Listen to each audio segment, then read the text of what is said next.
Hello everyone and welcome to episode 2 of Hearthstone from Install to Legend. I'm Pro Explorer 706 and today we're going to be examining the free-to-play basic Paladin deck. The deck is pretty simple. These are all the cards that you'll have in your Paladin collection by the time you get this class to level 10. So you'll have access to all these cards without having to buy any packs or use any dust or play any arena or anything like that. So first in the list we have Blessing of Might. It's a really good one-drop that synergizes really well with the other one-drop in this deck, Stone Tusk Boar. It's a 1/1 with charge for 1 mana. Doesn't sound all that amazing by itself, but considering that you can have a 4/1 charge for 2 mana, potentially on the board is really strong.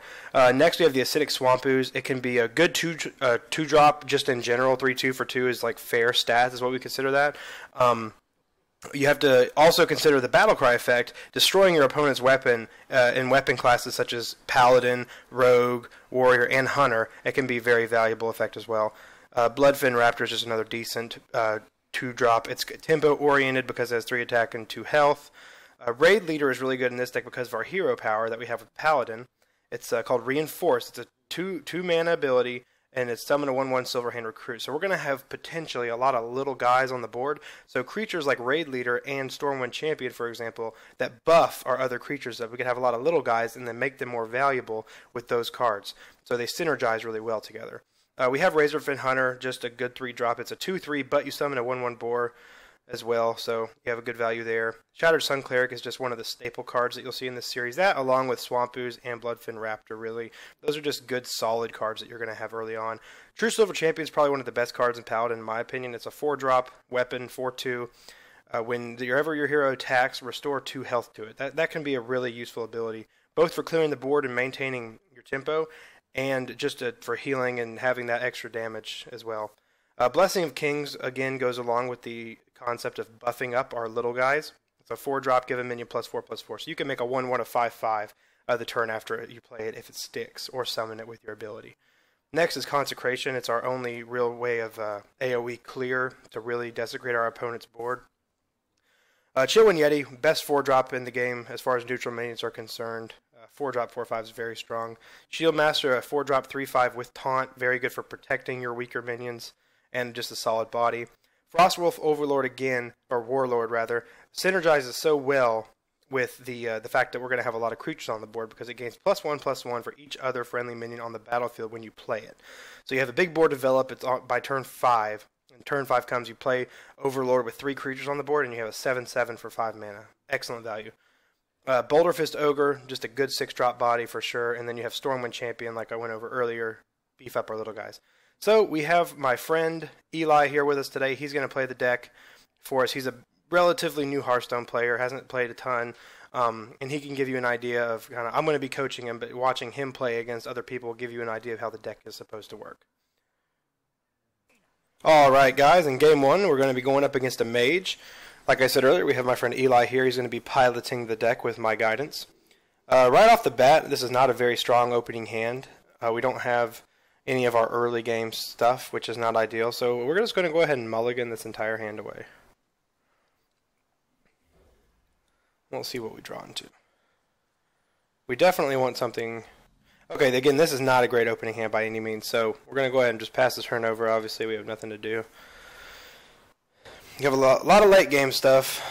We'll have to just see what happens. Mages are notoriously fast as well, so here is a good time to use our hero power and just start getting our board presence, because that's what this deck really benefits off of. Now, unfortunately, the mage has the ability to counter our hero power, in a sense, with their hero power. So if he decides to take a turn here, pinging off our 1/1, that's actually okay with us, because we have a pretty strong late game hand, and every turn that goes by we get closer to that. Raid Leader here is actually not a great choice, and neither is Sun Cleric because we have nothing on the board, so it's actually the best play to tap, or use your hero power. I said tap, I've been playing Warlock all day.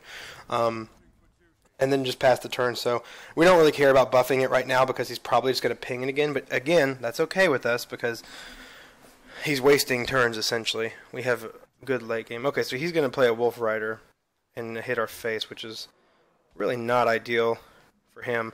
So what we have a good option to do here is make a really valuable trade, and I'm sure Eli knows this as well. you take that 1/1 and smack it right into that 3/1, and that's a really good trade for us. Even though he got 3 damage on our face with it, we don't really care. We know mages don't have weapons, so we can go ahead and drop our Swamp Ooze here, and then Hero Power, and pass the turn. Eli's like, I got this. I don't need help. It's totally fine. So he plays the Shield Master with his for his turn 4, which is, that's okay. We have a few options here. One that I see that's pretty appealing is to maximize our efficiency. Go ahead and Raid Leader and Blessing of Might the 1/1 or the 2/1 now, and then you very effectively cleared the 3/5 using minimal resources, and you get 4 damage on the face.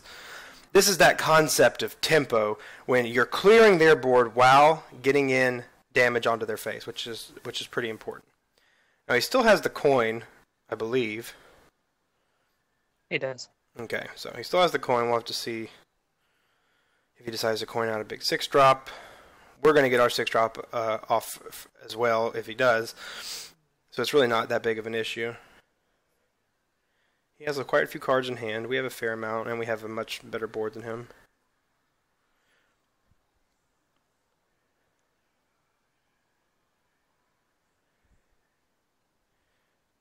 He's taking his sweet time.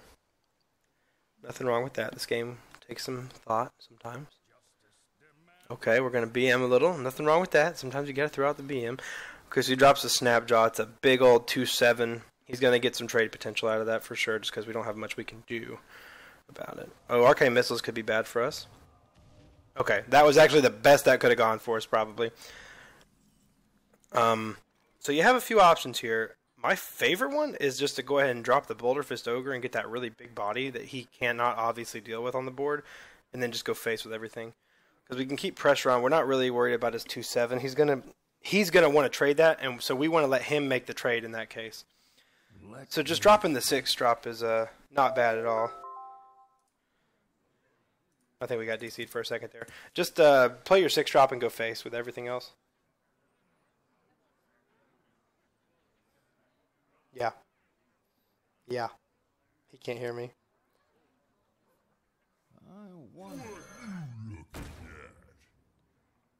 Hey, he knew what to do on his own, though. There we go. Job's done. Okay, so we're in a pretty good position. Barring a lot of AoE right here, we're in a really good shape. He could Blizzard, potentially. That would be pretty bad. We might force a Fireball out of his hand here, which is very good. Yeah, that's actually totally fine. Eli, are you still with me?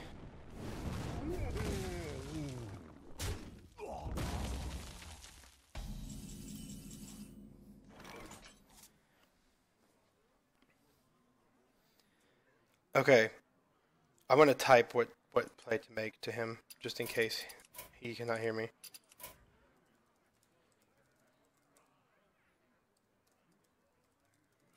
Oh no, he didn't do it. Okay, this is actually really good. We're gonna roll with this because this is a new player perspective. Like, he really doesn't know. He's not very familiar with the game, so we'll just see what he has to say, what he thinks is the best play. All right, so he loaded up his board.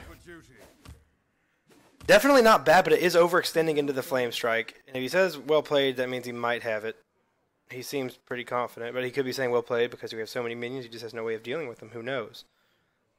He definitely has access to Flame Strike. If he has Flame Strike, that's pretty much really bad at the moment. I wonder.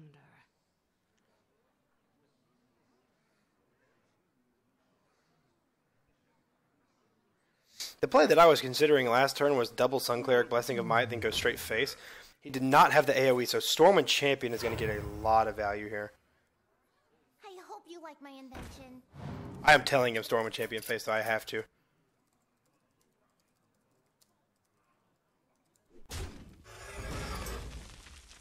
Yeah, okay, so we're going to get a ton of damage on the face here, for sure.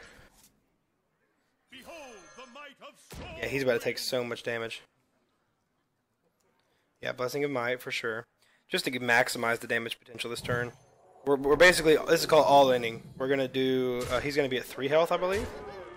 So we actually have several cards in our deck that we can draw into to win, such as Consecration is going to be really good here. True Silver Champion will be really good here as well, barring a big old taunt creature on his part. And we still have lots of creatures to buff, so anything he leaves, we may be able to still win the game. He may not expect all the...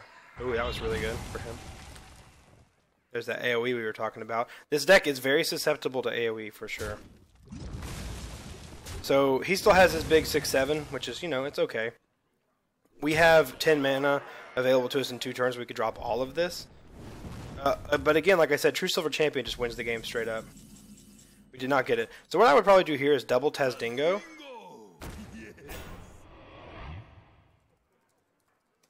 Because that way he can't clear both. And it allows us to potentially win the game next turn. He cannot obviously clear both, I should say. He's down 1 Fireball. He still has both Frostbolts that I'm assuming he's running in his deck because it's a very good, strong card in Mage, for sure. But we're just trying to buy time until we draw. Now that was good because he has a chance to dig for the cards he needs. If he can't kill both of these this turn, he loses. Okay, still 1 damage short of killing both. Okay, so he did manage to kill both. But he used quite a bit of resources to do so, and we've got his... Actually, no, he didn't kill both. What was I thinking? We win. GG. Well played. Good job. Oh, he's BM... Are we BMing? No, what are you doing? Okay, he's BMing. Okay, I think he's BMing. He has lethal, very obviously. Okay, so he decided to load his board up for fun, show the guy what he had, and he's going to just end the game. Definitely a good game one, and we'll try another one, maybe a little bit more clean with our Skype connection. Alright everyone, in our second game we're going up against a Druid. Druid yet again is a class that can counter our ability in a sense due to their hero ability to deal damage to anything on the board that they choose. On our side of the board I should say. This is not a very strong opening hand. I would actually dump everything except for the Yeti. The Yeti is just a really strong turn 4, so we probably want to just hold on to that. And dump everything else.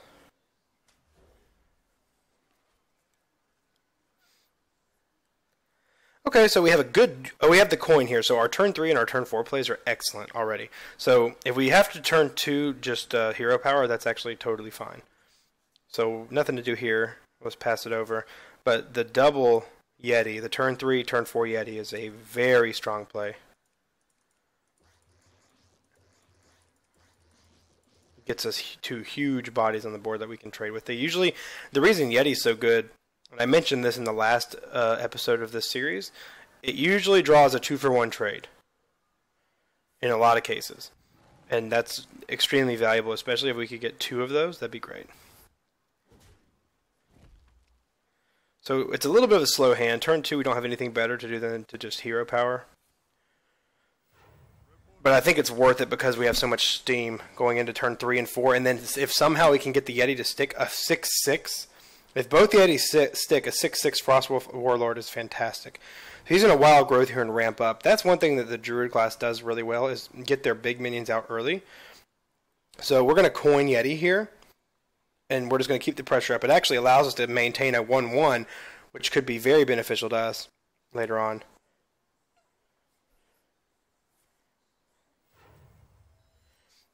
And we're going to go face with our 1/1. Alright, so really good start. I feel like we're in a great position here. Especially because we get to follow it up with another Yeti. Eli, are we still good on our connection?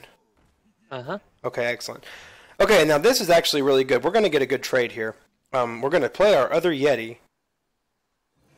And then just 4/5 and 1/1 into the 3/5. That's a good trade for us. We used 2 cards to trade it, but we didn't lose our Yeti. The Nightmare here is Keeper of the Grove from him.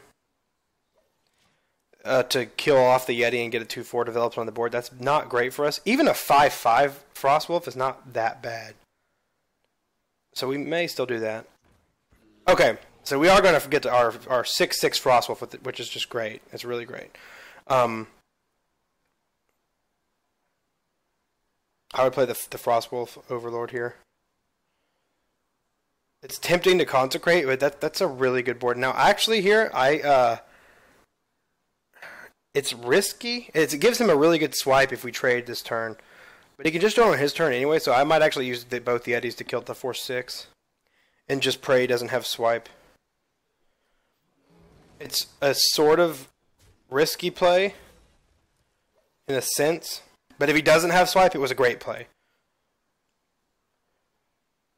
He's hovering over a far left card, which makes me think it might be swipe, because this is a pretty good swipe opportunity, but he still has no obvious way. Swipe Wrath would be the dream for him. Certainly, and he may not. That's a pretty obvious play, but you know we're at low elo ladder, or casual I should say, but so you just never know. Okay, so he has Gurabashi Berserker out. That's really okay with us. So he's going to go ahead and Mark of the Wild it. Makes it a 4/9. So we luckily have the resources to deal with it on the board. The best way to deal with it, though, is actually... I'm trying to think of what the best way is, actually. Consecration is not the answer here. Unfortunately for us, it might be best to go ahead and just use our... Hit the 6/6 first, so we don't lose the 6/6. If we hit it second, you would actually end up losing your minion, because it's going to gain attack. So hit the 6/6 first. And then... Oh, I see what I did wrong. Okay, so we made a slight misplay. Go ahead and True Silver Champion and take that out. No, I wouldn't use the Yeti. So we are ending up taking 3 more damage than we should have. But that's actually not that big of a deal, honestly. It's fine. I think it's worth keeping the Yeti on the board and making him deal with it another way. And just go ahead and drop your either one of those is fine. It doesn't matter. Druids don't have access to weapons, but it's fine to play either one. So now we have a really good board. His swipe is pretty darn good here if he got into it. It's pretty good. So we're going to bank against it. I don't know what I was thinking. Math is hard. But you know what? Misplays are a part of this game. Pros make misplays all the time. I've seen Trump make some pretty ridiculous mistakes. It just slips your mind. Alright, so he's going to drop a Yeti of his own here. And Mark of the Wild it again. Okay, that's okay. That's actually not that bad at all. You have... If he decides to hit your Yeti here, that's the right move, but I don't think he will. He may. Yeah, it looks like he did. Alright, so that was actually the correct play for him, but you still have a really efficient way of dealing with it and maintaining your 6/2 on the board. So what I would do is use your Raptor and your True Silver to kill the Yeti. And then Shield Master plus Raid Leader. So the idea behind playing the Shield Master here is to protect your 7/2 now and your 2/2 from any kind of charge minion shenanigans. Or that's just a good solid board. You have a taunt to protect your minions that have very high attack and low health in this case, and then your priority minions that are buffing the rest of your minions. So you have some protection built in there. We do have the double Consecrate in hand, which is a very strong turn 8 if he loads up his board here with a lot of little guys. Druid is not known for its little minions, though. It's known for having big creatures that are hard to deal with.